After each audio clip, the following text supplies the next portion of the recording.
Good morning and welcome to the Women in Leadership, Body, Mind, Soul, and Business podcast, Mindset Monday. I'm Charlie. And I'm Heather. And together we are working to connect women in leadership, body, mind, soul, and business. And today we are focusing on things that are all about mindset. We started doing Mindset Mondays because we feel like Monday is a really hard day, to get motivated and get going in the mornings and to be prepared for the week. So by creating a positive mindset on Mondays, we really set ourselves up for success for the rest of the week.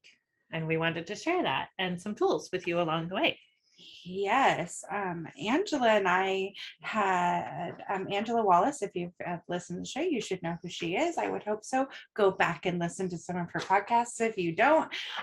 She and I have worked together for a year and a half or so, and we were doing just a little piece on Mondays for a while that we called Mindset Monday. And we really found that when we focused on the positive things on Monday, it really affected our whole week. Mhm. And then we also look forward to having that discussion again on Mondays. So I was really excited when we brought it to the podcast and we're like, yes, let's combine that with what we're doing here. And we have the tools. So I was really excited. This week's Sutra of the week is called Klesha. So we're talking about the Klesha-s, which are like the things that stop us from moving forward. And specifically this week, we're talking about mental, emotional affliction. Seeds of unhappiness, sources of fear, cause conflict and strife. Roast them with the flame of awareness and clearly hear the inner essence of life. Nicolai Bachman, who is the author of The Path of the Yoga Sutras, which is the book we have been going through each week for the podcast. So this week we're on chapter 21, Klesha-s mental emotional afflictions. And again, that quote is: seeds of unhappiness, sources of fear, cause conflict and strife. Roast them with the flame of awareness and clearly hear the inner essence of life. I love that. Right? I just love how Nicolai Bachman takes these concepts from the Yoga Sutras and transforms them into practical ways for us to practice these things every day. So it is a lot if you go and you listen to Charlie read them on the YouTube channel. It is a lot when you're hearing the different words, but if you've been growing with us, they're the words they build on each other. They really so we talk a lot about like keen discernment, and then these concepts are like building on each other as we've moved through. So we're like about halfway through chapter 21. I got a third of the way through the book. Yeah, about a third. So we're really getting into some really good meaty stuff.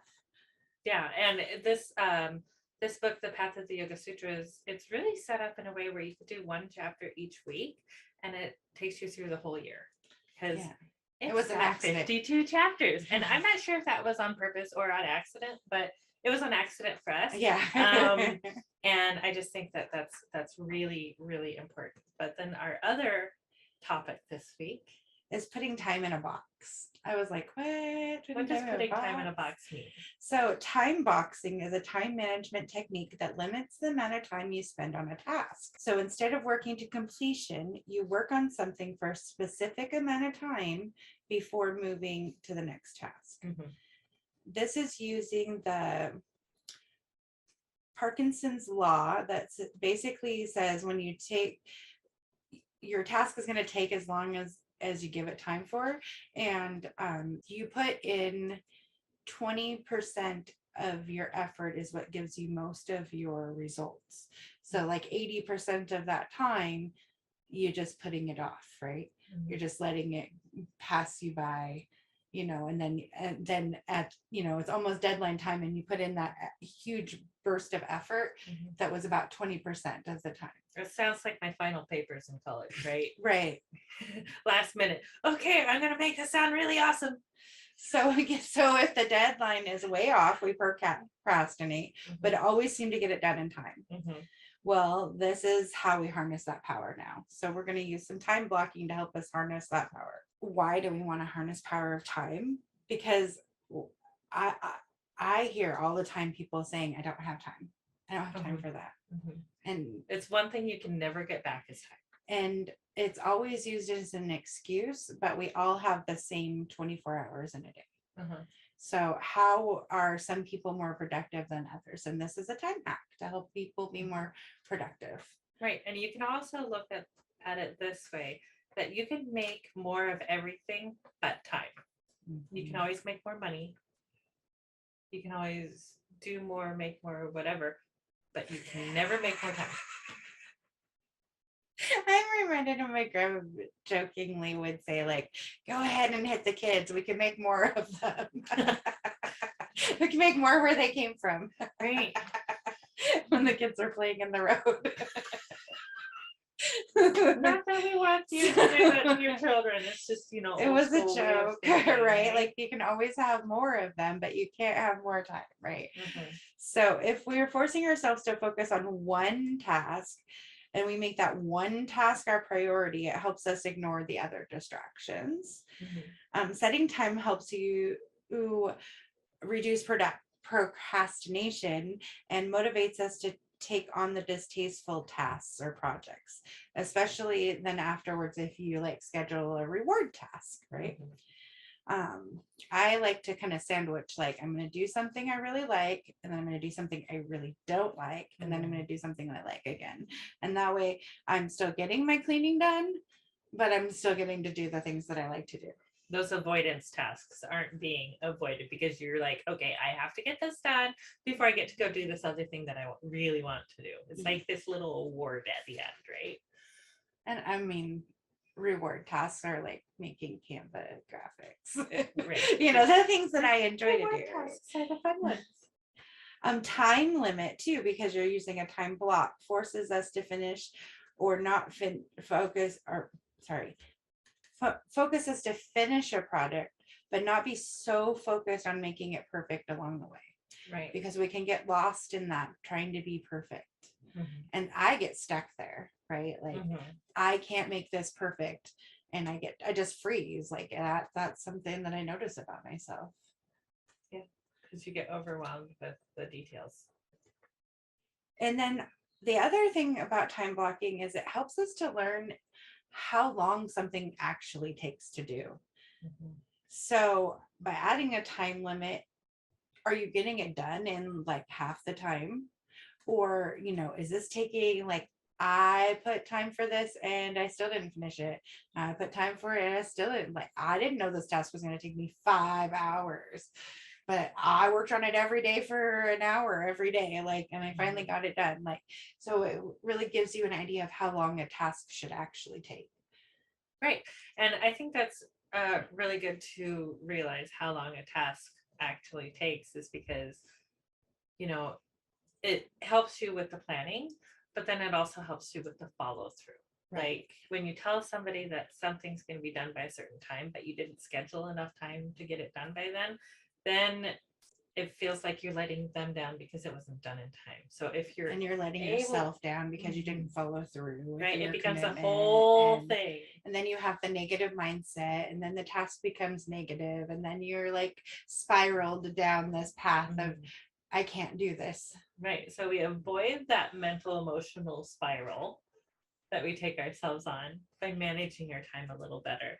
And time, I don't know if you guys know this about me, time management is a big deal to me. I still very much have that military mindset of if you're early, you're on time. If you're on time, you're late. And if you're late, you're screwed. And it's really hard for me to think of things on my timeline. Is just fine. I can manage my timeline, but then other tasks that I know need to get done, but maybe they're on somebody else's timeline. You feel like my timeline is you're like, oh, I might need to take that oh, you're like, ooh, I might need to help them with that, or I might need to do that. And you start adding things to your timeline, and all of a sudden you're really stressed out because you don't have time to do everything, right? Yeah, that's what I did this weekend, you guys. I went on a whole time spiral of we don't have enough time, things aren't getting done, blee, blee, blee, blee, blee, blee, blee. It was a whole thing, and we came up with a plan. And that was even after Heather so graciously, set up this topic. That was right. I was like, wow. Nail on the head. You called me out, thanks. But think about your mindset around time and how that affects your own mental emotional afflictions, right? And things that you do to yourself. Like, I put a lot of burden on myself because of time, and I don't need to, and I need to look at that and reevaluate that. So. And this is a great opportunity to do that, and a tool to do it with. Absolutely. And I think that that's great. We have some exercises that are in the Yoga Sutra book. This week they're on page 108. And the first one is observe a typical reaction of yours and explore when it began and why. Okay, so I just talked about this with the time, right? I know I have a problem with time. When do I have this problem with time? It's when I don't see something getting done on my timeline. I'm working through that. The second one is write down all the ways one harmful behavioral pattern is detrimental to your life. And I will tell you that my timeline OCD is detrimental to my life because I will have a panic attack. She's seen it. I've had panic attacks because things were not on my timeline. They were on somebody else's timeline, which was still a fine timeline, and everything still got done in time, but it wasn't my timeline. So letting go of my anxiety around that. And we did just basically that. We did these exercises to work through it. We did. And the third one is why I was like, hey, we got this. Right? I'm like, yeah, we can totally do this. We got you. Right? So the third thing to think about as things come up, these mental emotional triggers, is why might you be afraid to dig up a deep, long-standing issue that needs to be worked out? Why would I be avoiding dealing with my own personal time management issues? I found a TikTok and it was like, I don't know who needs to hear this today, but if you want this thing to happen, you have to go through the mess. Yeah. And the mess is hard. And I think we know that. Like we've been working through things enough and we are in the messy middle enough that we know that every time we open a box, we're going to hit that mess again. And in order to get through it, we have to go through the mess. And that, I think that really just shows up. It really does. It really does. And I think we're afraid that not everybody else is going through the messy middle, like that we're alone, that this is a individual thing that happens. And it's not. Because it can be very lonely as you're changing boundaries, right? When you're setting new boundaries, it feels lonely. When until you have habits, it's hard. Yeah. And it can feel very lonely. It can feel very lonely. So just make sure that you understand that you are not alone in any of this. And as that change occurs, the joy you'll get from new relationships with good boundaries, or the new level a relationship goes to because you're setting better boundaries for yourself, for your kids, for your people around you, the way you allow people to talk to you and respond to you in business. I think as being solopreneurs, a lot of us definitely choose who we work with. Like, we're not going to work with the person that's being a real B word. Okay. Like, it's just not, like, we're not attracted to that. Right. Unless, that's the level you're attracted to. Right. Like, if that's who you want to work with, you're going to be gravitated towards that person. Right. But if you're trying to create more joy in your life, you're going to be like, bye. But you know what? At the same time, when your own personal vibration changes, so does the people around you, right? It's it's so magical the way it all works out. It is, as you heal and you see yourself in a different light, Mhm. how you respond to people around you changes. And it's Mhm. because you're taking care of those emotional reactions. Mhm. You're taking care of those things. You've learned to respond to yourself with love and care and grace. Mhm. Like you can learn these things. Absolutely. They're all learnable. Speaking of things to learn, Heather's got a few tools to help us track our time. So how do we take hold of this magical element of time? So one of my favorite things to do is use a timer. Okay, in my house, cleaning is not our favorite thing to do. Nope. So we put on a song, we put on some good music, we get the vibe up, right? We then set a timer for how long we're. So use a timer. So the timer cut us off. No, use a timer. In our house, we use a timer for cleaning. Sometimes I'll use a timer for, I love to do it for social media interaction. Mhm. Oh my gosh, I love a timer and I call it blitzing. Fraser Brooks talks about it and it's super fun to do. Like, instead of I have to talk to 10 people, you go and you interact with people for 10 minutes. Mhm. So you're having really heartfelt conversations for 10 minutes. Now, you don't respond to the people in that 10 minutes because you're starting conversations in that 10 minutes. So it's like, you set boundaries Right. of in that time. What kind of interactions you're doing. So you make sure you have follow-up time in your schedule later, because when you start a conversation, there will be follow-up that needs to happen. Right. And you could easily get lost in social media forever. Yes, absolutely. So protective scroll, be real with yourself. Mm-hmm.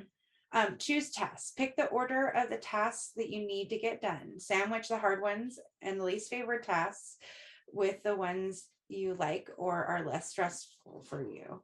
So if a task is super stressful, be aware that what you're doing before it and what you're doing after it is going to be affected by the amount of stress that activity causes. So for me, it's if I have to make my child do his bedroom, it's going to be stressful for me. So that is not the time that I need to be on Zoom, right? Like I shouldn't. Let's take 5-10 minutes and meditate. Yeah, like let's prepare and then have an act. Then we're gonna meditate afterwards and refresh that we didn't kill him. Right. We all made it through, and he is growing. Right. And especially with as amount of time as we've been working on it, we're really seeing the compound effect of what that means by doing these things consistently. Expectations. Have grace for yourself. You might start a task and be really focused and in the zone of productivity. Don't squash this because of the time limit you gave yourself. Give yourself space to really get into those moments. Mm-hmm. If you are in that zone and you don't want to stop until you're done with whatever it is, that's okay. Stay in your zone, right? Yeah. Because if you're firing on all cylinders and you're in that zone and you're getting it done, that is the ideal place to be. And sometimes this is where like your top 6 things of the day list comes in. Mm-hmm. So if I know that I need to get these top 6 things done, I'm going to make my posts. I'm going to interact with people. I'm going to do the dishes are going to be done. My bed's going to be made. I'm trying to come up with 6 things. I'm going to brush my teeth, and my social media posts for the next day are going to be ready to go. Say those are your 6 things, and you get lost in a task. At the end of the day, you only have these 6 things you have to get done. So you could get those things done in 15 minutes if you needed to. Absolutely. Right. So be aware that you're setting your priorities and giving yourself grace is all part of the process, because again, you're learning how long something really takes. Mm-hmm. You're also learning when your good time zone is, mm-hmm. because there's certain times of the day that we all focus better differently. Right. And every person and every body has a different balance of when your brain focuses really well. I like to work on things early in the morning before everybody else is awake. I think as moms, we do that. If you live with anybody as a woman, I think that we do that because we are so caring and giving. We will put everyone else's needs ahead of us. This is where we're like not grabbing our phone the first thing when we wake up. Right. That's why these things are good for our brains. Absolutely. All right, set time limits with others. Sometimes meetings, phone calls, and Zooms can be a time suck. If someone might hijack you for far too long, it doesn't mean that you don't want other people to feel respected or valued, but it's also important for us to respect and value their time and you to feel respected and valued as well. Mhm. So this is another learning process of boundaries. But the more consistent you are with this and, saying, I will say things like, we really want to respect your time. We're going to make sure we're done on time for you. Like, we wanted to make sure that we respect you. And most of the time, people are really amazing about that. Yeah. I think that it's a little harder in business relationships are usually good, but in our personal relationships, I think it's a little harder to set some of those boundaries. Like you have that friend that wants to call and talk for 2 hours and you're like, I don't have time for this right now. yeah. And I think it needs to, it's right along there with that mental emotional stuff, right? We need our own defragging time is what I call it. Like I need my own time to switch gears so that I can be ready for my family after my work day. There's some time to, I need my own personal time to switch gears. And working from home is super fun because I have to like go hide for like 20 minutes so that I can decompress from my work day and then move on to my my home life.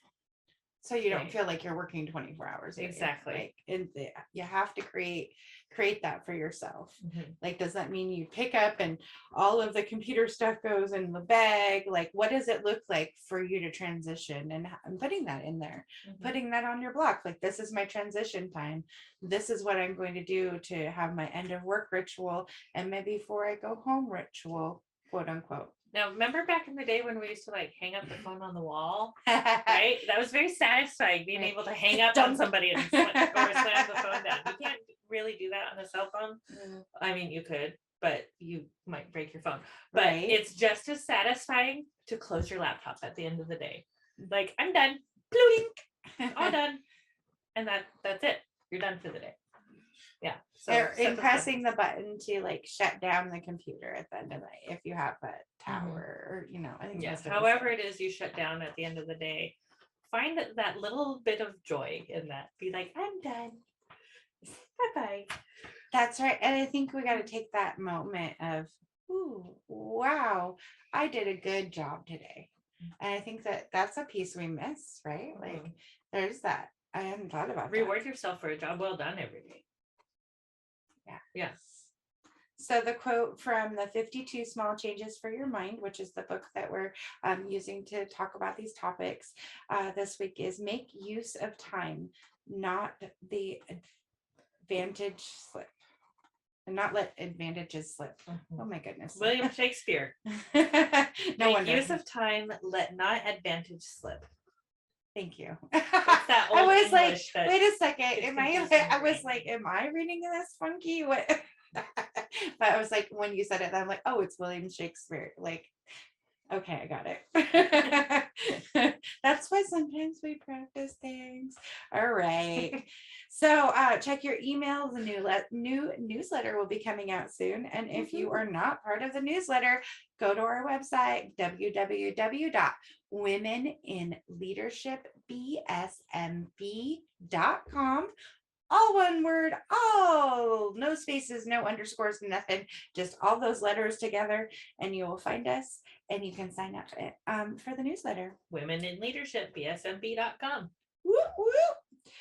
We're really excited. This week we got some really awesome guests coming on. We have Kiana Hughes coming to us Tuesday afternoon, 4 p.m. Pacific. And Wednesday we have Maria Tan, 9 a.m. Pacific. And on Friday, we have Samantha Brinkley coming back with us at 9 a.m. Pacific. Thank you so much for joining the Women in Leadership Body, Mind, Soul, and Business podcast, Monday Mindset. Namaste. Namaste.